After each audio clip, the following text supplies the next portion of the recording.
السلام عليكم، يسعد اوقاتكم واهلا وسهلا فيكم بفيديو جديد. عمر السومة كان له تصريح جدا رائع وجميل عن مستوى واداء المهاجم والقناص المغربي عبد الرزاق حمد الله اثناء اقتراب النجم المغربي من كسر صدارة الهدافين للدوري السعودي للمحترفين واقترابه من ضرب الرقم العقيد عمر السومة. وذكر من خلال تصريحات خاصة موقع جول، وذكرت بشكل رسمي انه عبد الرزاق حمد الله بلسان عمر السومة طبعا حمد الله صنع اجواء تنافسية جميلة، لكن هذا هدفي من العودة للدوري السعودي للمحترف. كان القناص المغربي وصل لرقم 148 هدف بالدوري، اما عمر السومة 150 هدف. جميعا بنعرف انه مستوى نادي الشباب اكيد هو افضل بمراحل كبيره وعديده من نادي العروبي. نادي العروبي عم يحاول يهرب عمر السومة مع زملائه بالفريق من شبح الهبوط لدوري يلو السعودي للمحترفين، ايضا دوري يلو فيه محترفين، ونادي الشباب عم يمتاز بادائه الافضل، عم يحاول يقترب انه يحصد هو احد المقاعد اللي بتاهله لاحد البطولات الاسيويه. بنعرف صار عندنا بطوله دوري ابطال اسيا النخبه، دوري ابطال اسيا واحد لباقي الانديه، طبعا حسب توزيع المقاعد بدها تكون للموسم القادم لهي ان شاء الله يا رب العقيد عمر السومة يستطيع تسجيل الاهداف، يستمر تكسير الارقام اكثر واكثر مع نادي العروبي. اكيد مباريات العروبي انا برايي هي الاصعب، لانه عم يكون اللاعبين مضغوطين حتى هن يضمنوا بقائهم بدوري روشن السعودي هاي النقطه الثانيه. في حال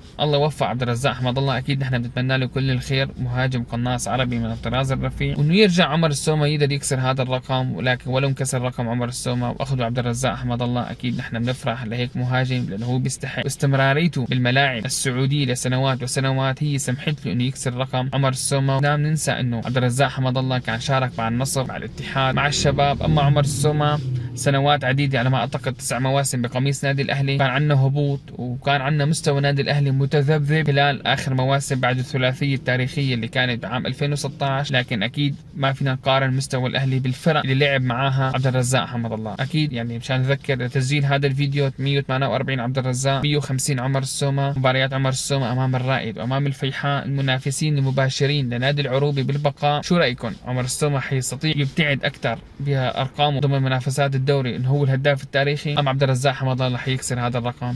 بتمنى اقرا تعليقاتكم ولا يكون مشاركه حتى نستمر معاكم بالفيديوهات.